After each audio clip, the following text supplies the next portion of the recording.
meron po bang expressly nakasulat sa mga findings ninyo? Ask and answer, Your Honor. It is That in is a 8.3. presumption po. So hindi Opo. kailangan isabihin. May expressly po ba na nakasulat na may ni isang kusing na napunta sa bulsa ng Vice Presidente? Ask and answer, Your Honor. This...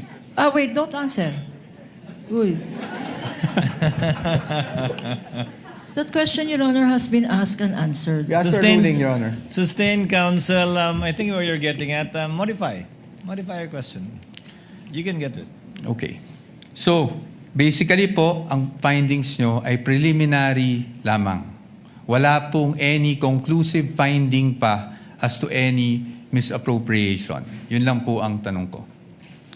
Ang sabi kasi sa circular, upon failure to liquidate, No, meron I ng am presumption. Your Honor, Ask and answer, Your Honor. No, He the already witness- said... asking if it's... The witness is not responsive. Kindly respond. I think the question is quite simple, Yun lang naman Mr. po. Wamil. Preliminary pa lang. So wala pang any conclusive finding as to any misappropriation. Yun na lang po. Para lang po masagot nyo na ng diretso. Hindi naman po kasi kailangang i-state dun sa findings. Again, Your Honor, non-responsive. Let the presiding officer be the one to do it, or try to do it. Kapag ka nag-issue po kayo ng AOM, Audit Observation Memorandum, failure to liquidate na po ba yun? O may mga observation pa lang kayo? Kailan masasabing may failure to liquidate na? No? Pag may notice of disallowance na, notice of suspension, o AOM pa lang?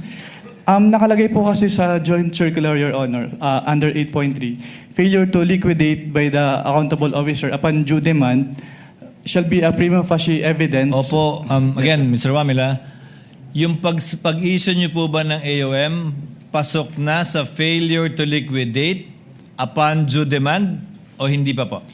Hindi pa po sa AOM, Your Honor. Kasi wala pong due demand sa AOM. Yes po. At masasabi mo rin bang wala pang failure to liquidate? O meron na? Pag sa AOM po wala, pero pag sa NS po, since meron ng first issuance which is considered as demand, so meron na po sa NS. So, As per siya. AOM wala pa. Pag NS, meron ng demand at Opo. meron ng failure to liquidate. Opo, since sa AOM po, nire-require na silang i-justify and i-submit yung mga documents na hindi nila na-submit. Pero sa AOM, wala pa nga ganun. Yes po, Your Honor. Okay.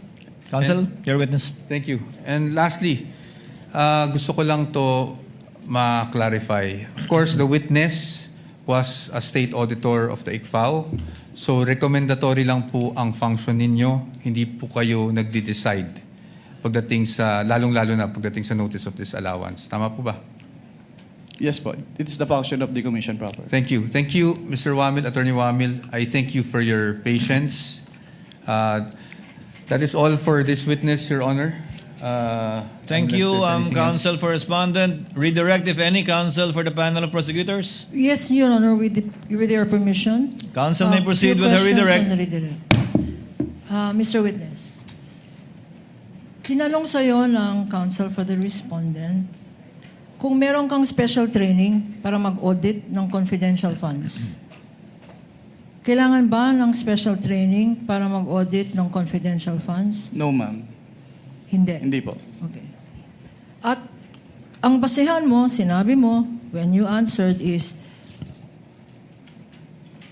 ang basehan mo ay itong joint circular. Yes. Okay. Now,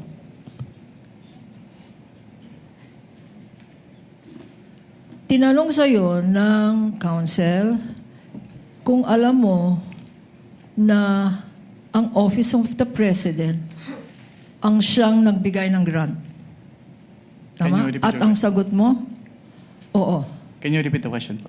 You answered on cross on the question of counsel for the respondent if you are aware that the grant was given to the Vice President by the President.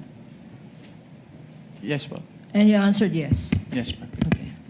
Pag binigay ba ng Presidente, like in this instance, ang confidential funds, wala nang obligasyon mag-liquidate ang Vice President ng paggamit niya sa confidential funds na yan. Meron po. Meron po pa siyang rin obligation to liquidate. obligasyon. pag-grant ba ng Office of the President, exempted na ang Vice President na mag-submit ng Your mga Honors- dokumento. Your Honors, Counsel for Respondent. that is leading. Redirect, Your Honor. This counsel opened Not the door. covered by cross, even, Your Honor. Yung Your Honor, exemption. counsel opened the door. Counsel opened the door to this line of questioning because he said a grant was given by the President. Objection is overruled. Witness may answer if he knows. Kung alam mo, Mr. Wamil, pakisagot po yung tanong ni Attorney Kapunan. Can you repeat the question, ma'am? Ang grant ba ng confidential funds ng isang presidente to a vice president, this president in particular, to the vice president, does it exempt the vice president for accounting for the use of that confidential funds under your joint circular? No po. Okay. So, kailangan pa rin, sinasabi mo, na compliant, mag-comply. Yes, po. Opo, kailangan Hindi pa rin. lang ang Office of the President. Kung binigyan rin ng grant ang Department Secretary of Education, kailangan rin. Yes, ma'am. Bakit? Ano ba ang nature ng pondo na yan? Pera ba yan ng Presidente? Since ang confidential fund po ay public fund, so kailangan pong ma-properly account. So kailangan nilang i-liquidate properly and completely yung kanilang cash advances from the confidential fund. So, ang sinasabi mo, at nasa rationality ng Joint Circular, Section 1, public funds, public accountability, public officer. Tama? Opo. Okay, walang exemption. Hindi exempted si Sara Duterte para mag-account. Yes, ma'am. Sinabi rin,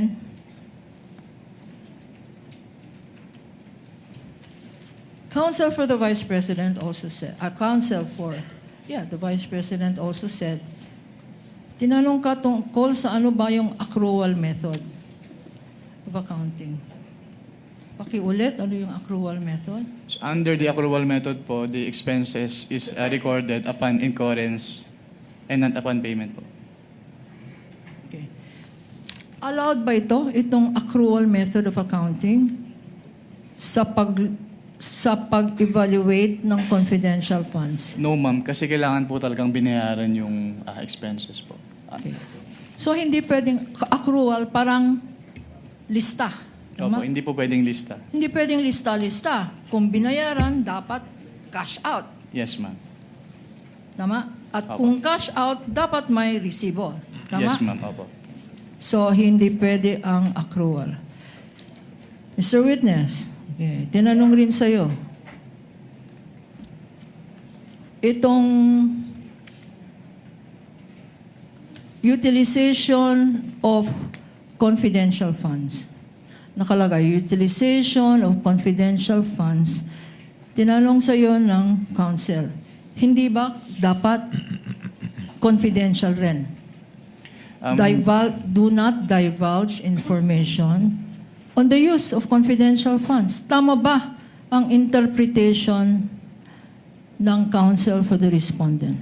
Hindi Your po. Honor, that was not my interpretation. I was merely asking based on the COA circular that he read, Your Honor. Okay. Just that. Just on that matter. Okay, Noted. based- Witness may answer. Can you repeat the question, ma'am? Ang tanong, okay, sabi ng counsel, confidential funds yan. Bawal ang mag-reveal ng confidential information, citing certain provision in the revised penal code, certain guidelines, which you haven't seen,